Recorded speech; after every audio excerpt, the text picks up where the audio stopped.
Why I Want a Wife by Judy Brady, presented by Anna Papadopoulos. Why I Want a Wife by Judy Brady is a serious but humorous short essay addressing the subject of the expected roles of a woman or a wife within the home and her many duties towards the family. It is while she is ironing and reflects upon the comment of her recently divorced male friend that she lists many ways in which women are underappreciated and treated unfairly in the role of a housewife. This recently divorced friend is also a father and believes he needs to find a way to take care of the household and relationship responsibilities to allow him the opportunity to be free with his time. The humorous twist to the essay is when the author states that she would like a wife. Who wouldn't want someone to take care of all the responsibilities of the home, the children, the food, and to please their partner in every way while you have the time to continue studies or do whatever else pleases you? Certain social expectations of a housewife are listed in great detail, such as the fact that women are expected to take care of the children, their appointments, that they are fed and clothed, take care of their schooling and social lives, take them on excursions, and be available when they have special needs or in time of sickness. She states how women are still expected to work while also taking care of their physical, spiritual, and social needs of her husband, and also make sure the home is clean and organized at all times. Judy Brady was born in San Francisco, California in 1937 and graduated from the University of Iowa in 1962. She was a wife and mother. She was a feminist and a political activist and played an active role in the 1960s feminist movement. The short essay, Why I Want a Wife, was inspired at a feminist consciousness raising session and took her only a few short hours to write.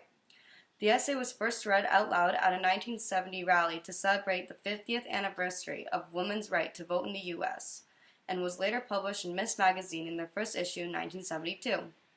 It was later reprinted as Why I Still Want a Wife in 1990 in the same magazine. This essay is famous in feminist circles even still today. The humor in this essay is used in the feminist movement and is still discussed in women's studies classes, blogs, and media. This is a rhetorical essay, as it is written clearly and consciously and comes from the personal perspective of the author's real-life experience. The fact that she is a wife and mother gives her credibility. She argues how men expect too much from their wife by listing all of the responsibilities. Example, I want a wife who will take care of my physical needs. I want a wife who will keep my house clean. A wife will pick up after my children. A wife will pick up after me. A wife will keep my clothes clean, ironed, mended, placed when need be. And her descriptions of expectations are emotionally charged, making us feel that she truly believes this is not how women need to live. Her sarcasm is seen throughout the essay and her exaggeration of what men want from women, such as, my wife must arrange to lose time at work and not lose the job. It may mean a small cut in my wife's income from time to time, but I guess I can tolerate that. Her tone is interesting and easy to understand, as well as creating interest to read further. The essay creates a feeling of empathy towards the issue women deal with. She uses clear arguments, repetition of keywords, and stylish language in order to come across strong and convincing. She seems to be speaking to a married man and women, but I also think she's speaking to all men and women with relationship experience because she is trying to send the message that these stereotypes of roles of women is unfair and should stop. She sends a message to women saying that they don't have to be slaves to a home and family, and a message to men to stop using women this way. She grabs the attention of the reader immediately.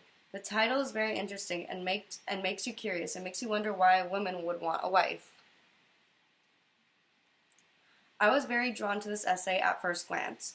Being of Greek descent and first-generation Canadian, I can see many things listed in the essay performed by most women in my family, including my mother, and these things are totally expected by the men, such as, I want a wife who will have the house clean, who will prepare a special meal, serve it to me and my friends, and not interrupt when I talk about things that interest me and my friends.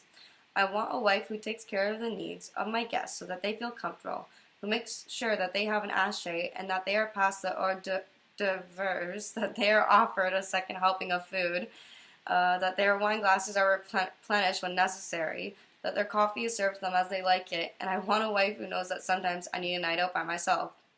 I agree that women are expected to contribute much more than their husband to household duties and obligations, and that this can be physically and emotionally draining. I love how the author convinces you to look at a man's point of view of what he thinks of a wife is objectively. The last line of the essay really got me thinking. My God, who wouldn't want a wife? I would also love to have a wife. It's like having a full-time personal assistant. It's not just the physical duties, but the fact that women are expected to be good listeners and support their husband's emotional needs when he has a problem. But when she voices her problems, it is considered complaining and nagging, and she is never heard.